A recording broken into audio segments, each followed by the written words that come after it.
got yourself some angelfish. You see all these YouTube videos about angelfish breeding, having little babies, swimming all over the place, maybe making a little cheddar. But you don't really know how to get them started. That's where I come in. I've bred angelfish in so many different scenarios, and I think I got like a proven 100% guaranteed. No, I don't want to say guaranteed, because if it don't happen, y'all gonna get mad at me.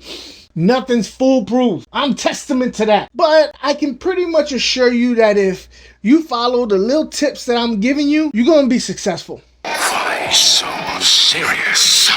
Alright, so you've been watching videos on angelfish having babies and being swarmed by these itty bitty little cute things, and you want to try it yourself. You got yourself some angelfish and you want to get started in breeding. They make it seem easy, right?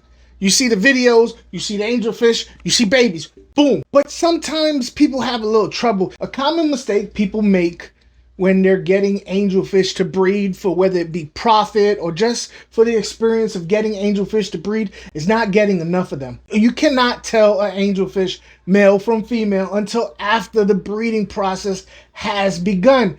So you need to get yourself at least 6 of them. That's what I did here. I'm gonna use this as an example. I just got these jokers to breed. Right, if you watched my last video, I was talking about, oh, there's a possibility. Literally the day after I edited the video, I had angelfish spawning eggs. This female in here that just spawned, not even as big as a molly. You know what I mean? And she spawned. Granted, I feel like that's a little young. I've never personally had one this small breed, but it did. It happened. So am I super awesome? Maybe. I think so. That's what my grandmommy tells me. You're so awesome. And then I go into the world and they say different. Enough about me. They grow at a pretty decent rate. You don't have to get full-grown jumbo angelfish, because to be honest with you, those might be old breeders anyway, and they might be throwing bad spawns. To be honest, there is a such thing as an angelfish being so old that their spawns just really don't have they're like the male's pep lost a little step. You know what I'm saying? He's shooting pew pew pew pew pew shooting. He's just not, all his barrels, you know, all he ain't got a whole lot of live rounds going. You know what I'm talking about. So you want to kind of get them young, to be honest with you. At least that's the best way. I found that the younger ones seem to produce bigger spawns, and their eggs seem to be a little bit more viable. So basically you get more eggs per clutch. There's gonna be die-off, but with the younger angelfish seems to be less die-off. That's just my experience. Somebody may say differently, to which I say maybe. Okay, if you say so. But that's just my experience. So you want to get yourself 6 of them, so you need to get a tank big enough for them. Honestly, I say get yourself a 29. I have the most success sussing out males and females in a 29-gallon tank if you get 6 to 8 of them, right? Juveniles. Before they even become full-blown adults, they start pairing off. I'm going to go into how you know they're pairing off close to the end of the video. But you get them, you put them in the tank. You don't have to have a whole lot of crap in the tank, okay? You can have just an empty tank if you'd like. If you want to do the plant route, Amazon swords do really well. And I'm going to go over this in another video on how to have a tank set up properly for breeding. But right now we're talking about what you got going on right now. You want to get the temperature up to about 82 degrees. For me, that's the optimum temperature for angels. And the reason why you want to get 82 degrees is because when you do water changes, which I'm going to tell you, do a 50% water change twice a week. I know that sounds like a lot, but you're going to be feeding them a lot. I'm going to get into that in a minute. Now, you just don't want to do any water changes. You want to do water changes. If you can do water changes with aged water, that's great. But if not, it's not important. You want to have the temperature at room temperature. So if it's at 82 degrees and you keep your house at like 75, in my opinion, water is normally 5 degrees less than what the air is. So that means you're putting 70-degree water in the tank. What that does is mimic the rainy season in the Amazon, where these guys come from. Cool, highly oxygenated water comes down from the rainy season through the Amazon, floods the Amazon. It's a trigger for them to start breeding, so they'll start getting in breeding mode mentally. Also, you want to start feeding them damn near heavy almost all the time. Not always all the time, but pretty often, at least once a day. live baby brine shrimps and or bloodworms. You can do both. It'll be optimum. I used bloodworms on these because I ran out of baby brine shrimp. Not baby brine shrimp, but just brine shrimp in general. They'll fatten up. The females need that fat to help the production of eggs in her system. And because you can't separate the male from female because you know who they are, you just go ahead and fatten all of them up. It's all right. They all like it. Get in my belly. So it's not good to feed them pure protein for the rest of their lives. What I like to do is at nighttime feed them the freeze-dried, sorry, not the freeze-dried, the frozen, thawed out frozen bloodworms and brine shrimp. But in the daytime, you want to sprinkle in some a mixture of different types of pellets. I always do that, like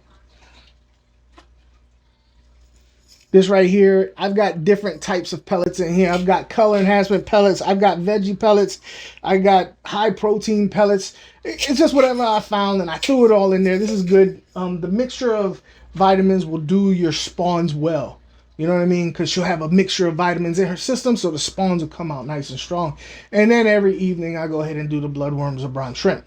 The mixture of the food and the temperature of the tank, the temperature of the, and when I say, I'm serious, do 50% water changes about twice a week. I'm telling you, it works. That's gonna get them in breeding mode. At this point, you're gonna want to look for certain behaviors to know if they're starting to pair off, and this could happen as quick as a week to 2 weeks.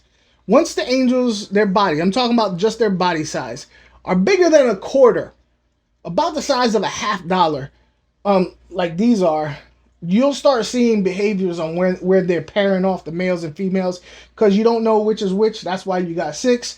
You're going to notice certain behaviors. One is you're only going to see 2 fish in the middle of the tank. Those 2 fish are going to be the male and female that paired off. All right. The other fish are going to be running for their lives because those 2 fish are going to be very territorial and they're going to push the other ones out of the way. So the other fish will be hiding in a corner down at the bottom or up at the top, normally up at the top. But either way, you're going to have 4 fish crammed on one side of the tank and 2 fish kind of swimming around the half and the other side of the tank. A lot of times you're going to see them picking on either the glass or one of those diagonal surfaces, or they're going to be picking at stuff. What that is they're cleaning a surface to spawn. Now they might pick on different surfaces because they haven't decided on which one, but you see one of them, normally you'll see the female and the male stand watch, but they do take turns cleaning surfaces, picking, just nibbling at nothing. There's no food there, there's no algae, there's no nothing. If there is algae, you'll see them clean the algae off, but they'll just be nibbling. And they're cleaning a surface for them to spawn. At this point, when you see one fish standing guard while the other fish picks or both picking, get ready. It's about to go down. Officially, you have a mating pair. Let me tell you, the information that I have in my videos on angelfish does not come out of a book. It comes from my personal experience with them. So when I say this is that, it happened for me. So it's not just somebody reading what somebody else wrote, so on and so forth, or watching a video of somebody who read up on stuff and I'm doing my research and then they go ahead and tell you, I've done it. I've done it a bunch of different ways.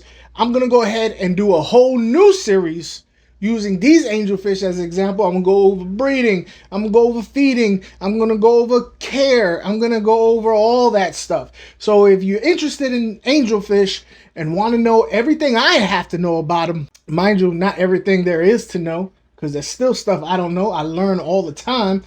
But everything I have to say about them, then go ahead and hit the subscribe button, the like button, leave a comment, let me know what you feel about angelfish. But